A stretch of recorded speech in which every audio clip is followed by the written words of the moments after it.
네, 여러분 반갑습니다.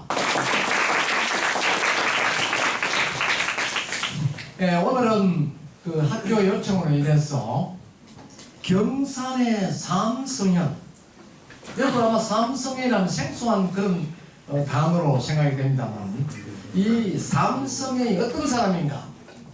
지금까지 알려진 경산의 삼성현을 어떻게 이해하고 있는가? 이런 등속에 대해서 강의를 할 계획입니다.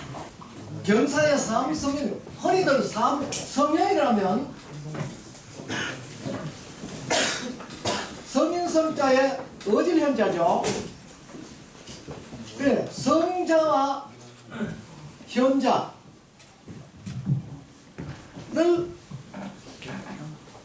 합해서 우리는 성현이다 이렇게 합니다. 성현은 한 시대의 그 역사에 큰 역할을 한 분이나 개인적으로 성품이 그 역사에 본이 되는 그러한 사람을 우리는 성현이라고 일컫습니다.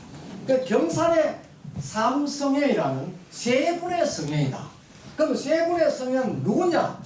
잘 아시는 바와 같이 원효, 설총, 일현, 이 세 분에 대해서 우리 경산 사람들은 삼성현이라 칭합니다. 그럼 이 삼성현의 존재는 어떠한 존재인지 하면은 경산인들의 정신적 지주로 나타나고 있다. 왜 이분이 경산인들의 정신적 지주가 될 만큼 그렇게 훌륭한 평가를 받고 있다 하는 것은 여러분들이 이 강의를 통해서 이해하게 될 것입니다. 오늘 이 자리에는 원효 스님의 그 삶을 또 경험하고 익히고 배우기 위해서 우리 그 지역의 큰 고찰에서 한 스님이 오셔서 제 강의를 청취하게 되었습니다. 그래서 여러분 또 스님 외래 손님이 와 계시니까 조금 예의를 갖춰주시면 좋겠다는 그런 생각을 또 합니다. 그래서 오늘은 스님 한 분, 유학자 한 분, 또 역사학자 한 분입니다. 물론 역사학자도 스님입니다. 그런 스님이 경산이라는 존재를 빛나게 했다. 어떻게? 경산이라는 그 지역 자체를 성격지기주기도 하고 역사적으로 큰 배를 받도록 했고 또 역사적으로 큰 소용돌이를 잠재우게 했던 인물이고 우리 학문의 큰 본이 되었던 그런 인물들이 경산에 태어났다는 것이죠. 그 인물 중에 우리가 세 분을 손꼽는다면 바로 원효, 설총, 일현을 이야기할 수 있다. 그러면 이 원효라는 존재는 어떤 분인가? 원효는 가명이 여러 개 있습니다. 어떤 사람은 서다이다. 공식적으로는 서다이라고 이야기합니다. 한문은 오늘 가뜩이면 줄일게요. 어떤 사람은 또 세다리다. 원효는 출생지가 어디입니까? 경산입니다. 경산은 어디? 유곡에 있는. 유곡이라는 것은 지금 구암양면에서 남쪽에 있는 한 산이 있습니다. 그걸 현성산이라고 하는데 현성산도 아마 원효가 태어난 이후에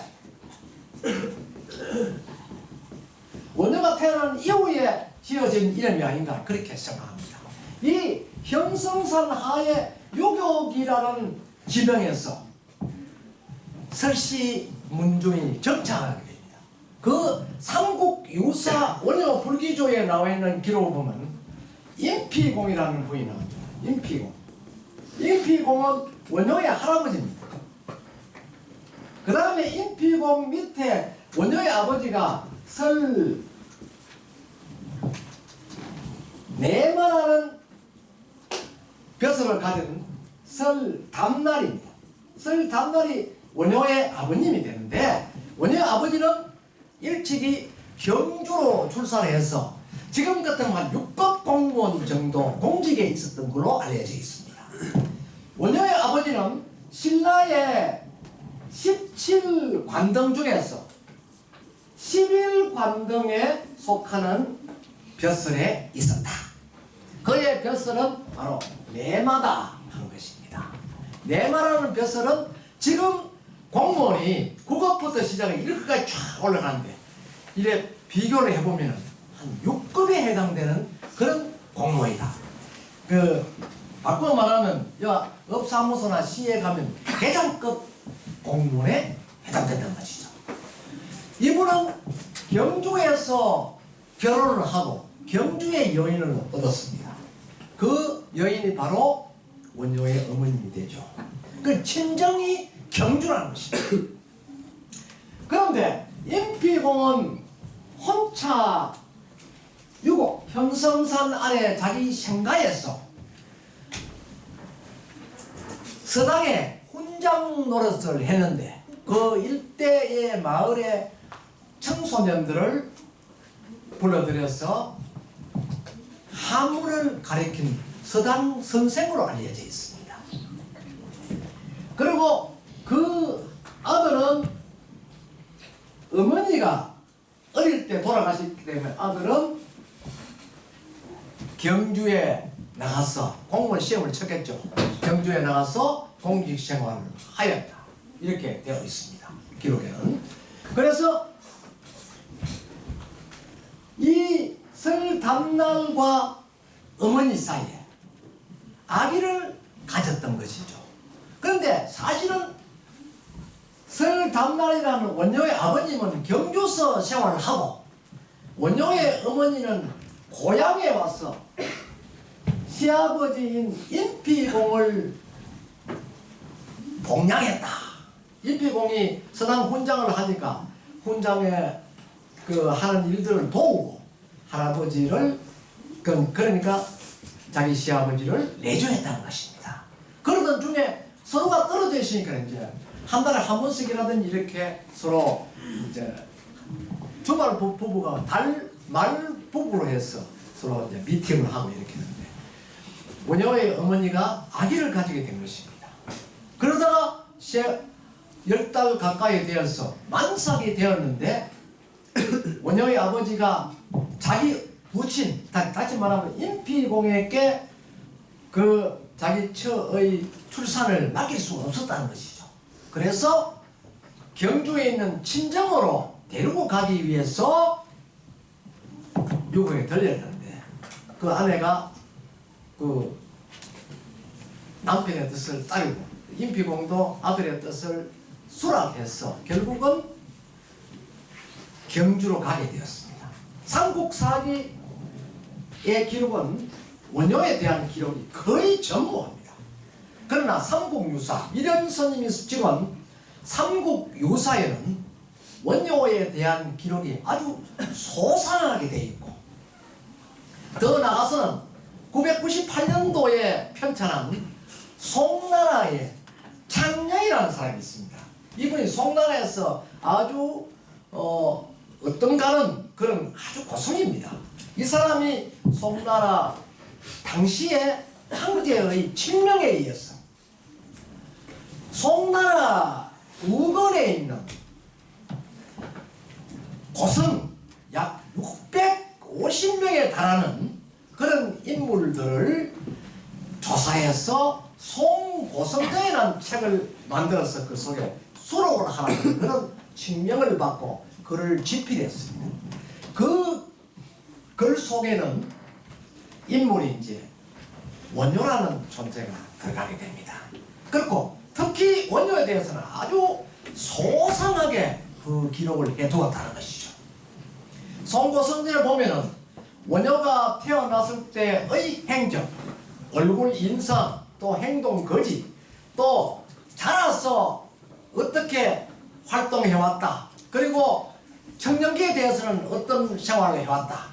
선임에 대해서는 어떻게 했고 당나라 후보의 길을 나갈 때는 어떻게 했다. 그리고 원효가 파괴 이후에 왕비의 병을 고치기 위해서 백고자 법회를 하는데 신문왕의 명예에 의해서 금강산매경론을 강론하는데 아무도 신라의 고성들이 그 글을 풀 수 없음에 왕명에 의해서 파괴한 성녀 원효가 그것을 지금 말하면 경주 황룡사입니다. 황룡사 백고자 법회에 참여해서 문무백관 신라의 고성 또 왕족 이런 분들이 모인 그 자리에서 원효가 그 금강산매경을 해석을 해서 그 강론을 했다. 그렇게 함으로 인해서 기적같이 신문왕의 왕비의 머리에 들었던 뇌종장이 사라졌다 한 기록을 누가 썼노? 바로 송고성전의 찬영이라는 사람이 적었습니다. 그리고 특히 또 원효에 대해서는요, 중국의 글이 대부분 많습니다. 그 대표적인 책이 종경록이라는 책이 또 있습니다. 중국에서 원효를 평한 책입니다. 그 종경록에도 역시 송나라에서 선 송고성전과 내용이 유사하고 또 오히려 송고성전에서 명확하게 하지 못했던 내용을 확실하게 기록을 해두었다는 것입니다. 그리고 또 원효의 덕독이 석굴 속에 해골물을 마시고 스스로 덕도했다는 그런 내용들은 중국에서 적은 임감록에 소상하게 기록해 두었다는 것입니다. 우리는 흔히 원효에 대해서 이야기를 들으면 이런 스님이 쓴 원효 불기조 삼국유사의 원효 불기조에만 그 기록이 아주 미미하게 기록되어 있다 이렇게 생각할 수가 있습니다. 그리고 대부분 저작거리라든지 이 시중에 나가면 원효 성사에 대해서 평을 하기는 그 사람은 색정이 많아서 신라 문유랑의 딸을 희롱해가지고 결국은 파괴하고 그래서 설총이라는 아들을 얻던 사람이 있냐 이렇게 치부를 해버립니다. 우리는 학문을 공부하고 또 연구하는 사람으로서 어떤 경우든지 그렇게 이야기할 수만 없다는 것이죠. 그 이유는 그 시대의 역사를 미루어 보았을 때 원효가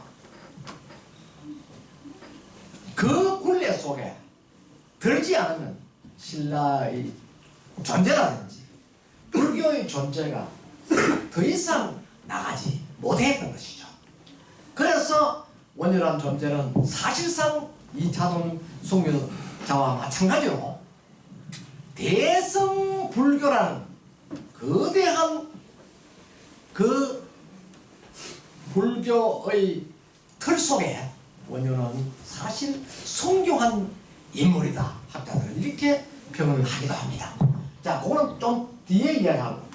그러니까 결국은 만삭에 되었던 어머니와 아버지가 경주 쪽으로 걸어갔다는 것이죠. 가다가 율곡이라는 꼴짜기를 지냈다. 율곡은 뭡니까? 율곡 밤밭이 있는 꼴짜기입니다. 그 꼴짜기 앞을 지나가다가 갑자기 아래가 상기가 있었던 것이죠. 막 배를 부둥켜 안고 광함을 지르고 이러니까 남편이 어찌할 줄을 모르고 그 아내를 안고 갔던 곳이 요 길이 요래 있는 것 같으면 요 사람이 여기가 밤밭이 이렇게 많이 있는데 밤밭 사이로 올라갔다는 것이죠. 올라가서 밤밭 사이에다가 원효의 아버지가 자기가 입고 있던 두루마기를 벗어서 산실을 만들었다. 여기에 대해서도 학자들 간에는 여러 가지 의견이 있습니다. 그 의견은 무엇이냐면 원효가 이런 아내가 밤밭에 가서 아내가 아기를 놓게 되고 산실을 만들어야 되는데 여 밑에 길이 있기 때문에 길에 내려가는 사람들이 볼 수가 있다. 그래서 그것을 피하기 위해서 자기가 입고 있던 두루마기를 벗어서 이렇게 두루마기로 갈아줬다. 갈아주니까 요게 산실이 되었다는 것이죠. 그 여기 안에서 옥동자를 탄생시켰다 해서 이 밤나무를 사라수다 했는데 이 사라수라는 밤나무에 대해서 상당한 이견이 있다는 것이죠. 그럼 사라수가 무엇이냐? 이 사라수에 대해서 연구를 해가 박사학위 받은 사람들이 여러 있습니다.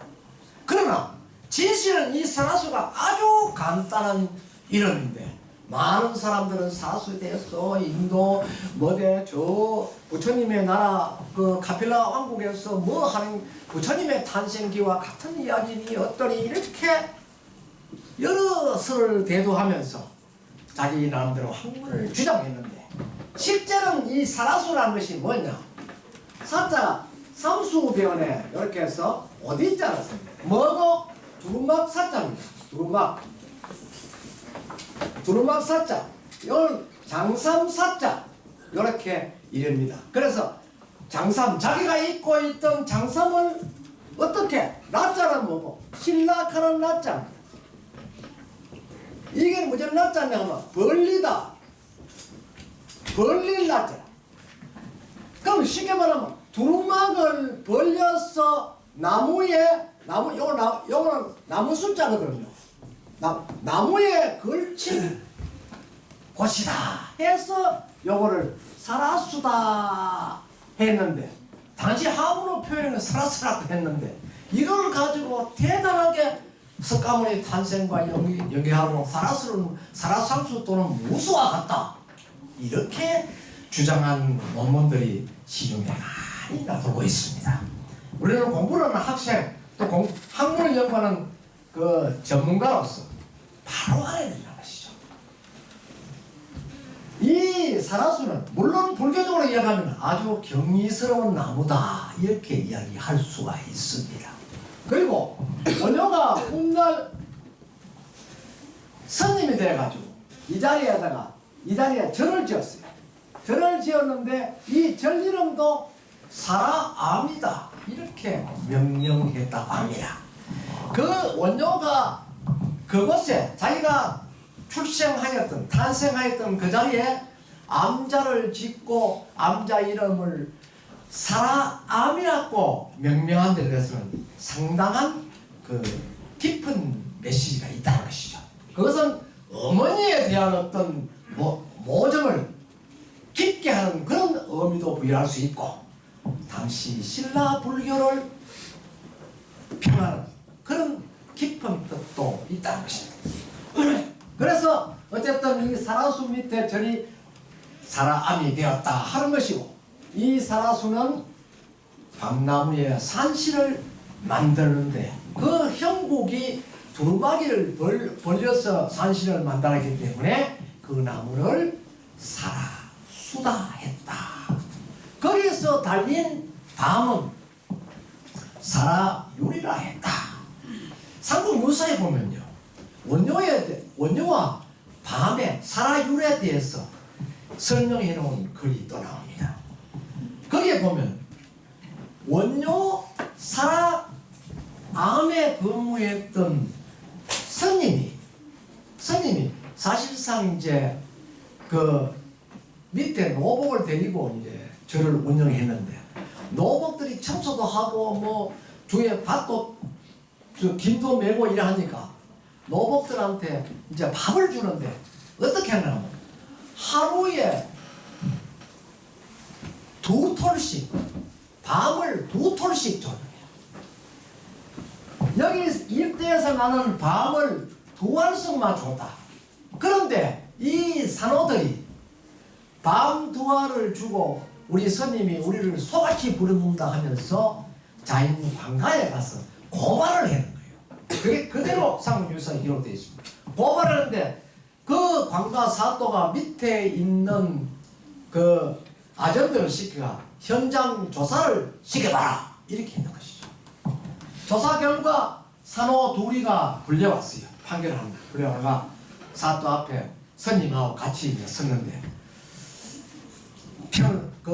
판결을 합니다.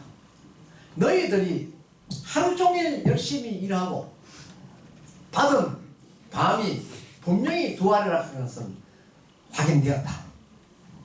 하지만 너희들이 먹은 그 밤을 조사해보니까 큰 그릇에 가득 철만친 큰 밤이었다. 그러니까 그 밤 한 톨만 하면 하루 3끼를 먹어도 다 먹을 수 없는 그런 큰 밤인데 너희들이 2톨이나 받아 먹고 배가 고파 못 살겠다는 그런 고변은 잘못된 것이다 해서 옆에 있는 암자 스님에게 명하기를, 저자들은 배가 불러서 한 이야기니까 도리어 내일 아침부터는 한 톨을 주도록 하시오 이렇게 이야기했습니다. 그러니까 결국은 산호가 거짓으로 관에 고변을 했는데 욕심을 부려서 더 3톨이나 4톨이나 받아 먹으려고 했는데 도리어 그 욕심으로 인해서 2톨도 못 받고 한 톨만 받게 되었다는 그런 기록이 상류유사에 남아 있습니다. 이것은 뭘 의미하나? 원효가 태어나고는 모든 것이 풍족했고 또 원효가 민생들에게 넉넉함을 주었다는 그런 것을 암시해주는 하나의 문장 표현입니다. 그래서 우리는 이제 뭐 국문학에서 그러시다 보면 언유법도 쓰고 또 인용법도 쓰고 이렇게 많이 쓰죠. 특히 시를 쓰는 사람은 언유법을 많이 쓰는데 그런 표현 등에서 아마 이 사라율에 대한 이야기를 아마 적어서 도리어 그 큰 반성을 산호들이 하도록 했다 하는 그런 기록이 남아있다는 것입니다. 그리고 이 율곡에서 원효가 태어난 건 서기 617년입니다. 이때가 신라 진평왕 때 태어났다라고 되어 있습니다. 그러면 원효는 서기 617년에 태어나서 70세에 입적을 했다. 그래 공식적으로 우리가 만 나이로 따지면 69입니다. 그러니까 어떤 기록은 69세에 열반했다, 70세에 열반했다 등등의 이야기가 있습니다.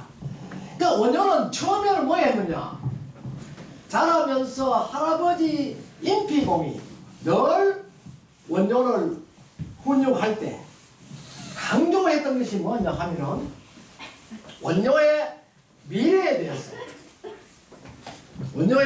대해서 김유신과 같은 훌륭한 장수가 될 것을 주문했습니다. 그러나 정신적 지주인 임피공이 돌아가셨다는 것이죠.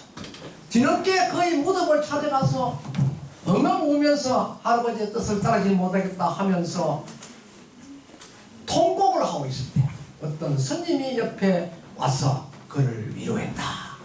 그런 기록이 있습니다. 그 내가 필요하면은 신라에 찾아오더라 하고 요사람한테 명함을 줬겠죠. 그 스님이 누구냐 하면은 바로 그 유명한 대안대사입니다. 대안대사. 대안 하면서 큰 대자 앉아 크게 편하다. 대안대사라는 분이었습니다. 원효는 훗날 대안대사를 찾아갔다는 것이죠. 그렇게 찾아가서 스님이 되겠다 하니까 대안대사가 말을 했어요. 너가 생각하는 참 성녀 생활이 그렇게 순탄하고 화려한 것이 못된다. 너는 공부를 해라 해서 황룡사에 들어가서 서책을 정리하는 그 사람으로 요새는 취업을 했죠. 하다가 황룡사에 있는 모든 불경 서책을 보면서 전부 다 외워버렸다는 것입니다. 원효가. 외워버리고 더 이상 책을 구해가 볼라 하니까 옆에 분황사에 왕실 그 여사님은 도서관이 있는데 그 왕실 도서관에 들어가서 책을 구해 볼라 하면은 성녀가 되지 못하면 불가능했다는 것이죠. 그래서 결국은 29살 때 머리를 깎고 성녀가 되어서 황룡사에 있었다. 이때 황룡사에는 요석공주가 자주 신녀들을 데리고 불공을 하러 왔는데 우연스럽게 원효성사의 책 읽는 모습을 보고 허무하게 되었다는 그런 기록을 또 찾아볼 수가 있습니다.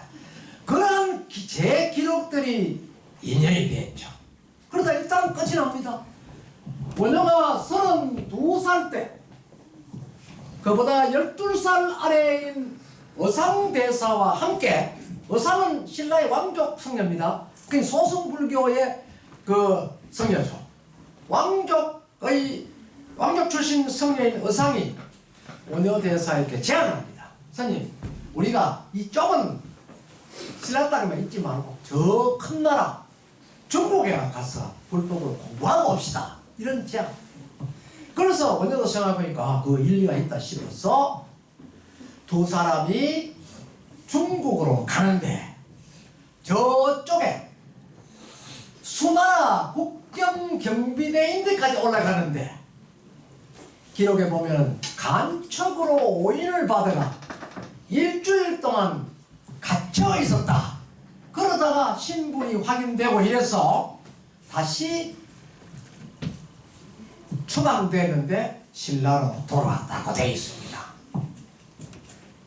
그 이후에 원효는 43살 때 다시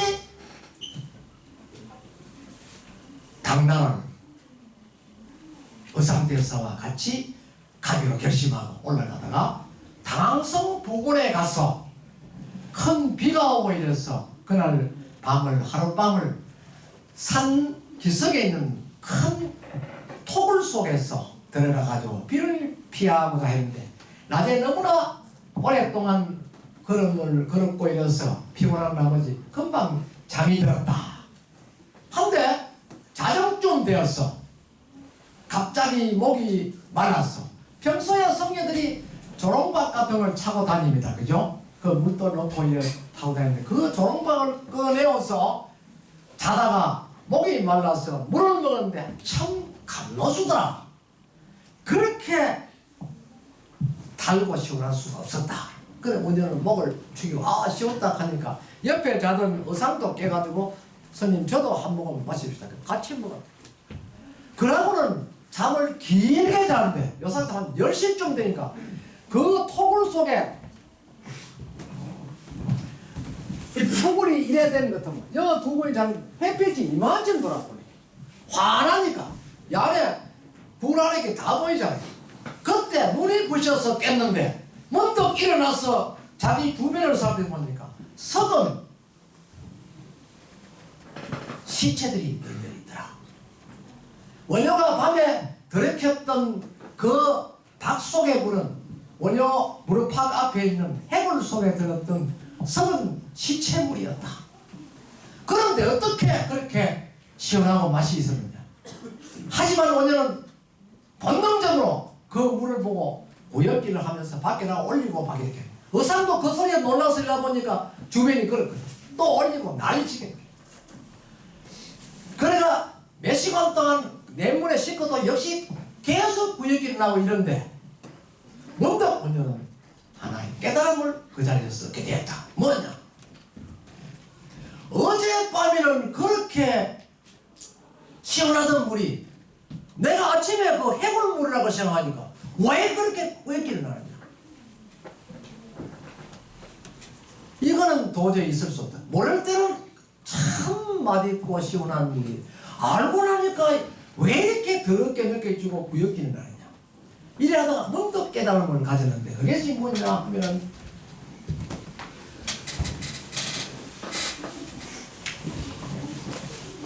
하문으로 써야 됩니다. 이거는.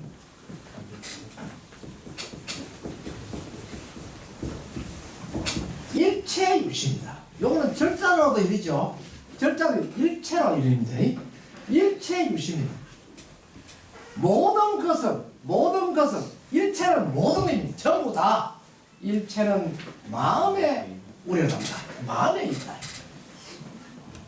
모든 것은 내 마음에서 우러날 따름이지 내가 어제는 그렇게 시원하던 것이 내가 오늘 현실을 보고는 부역길이 났다는 것은 내 마음의 장난이다. 이 마음의 장난은 하나의 굴레다. 하나의 굴레다. 이런 기록들이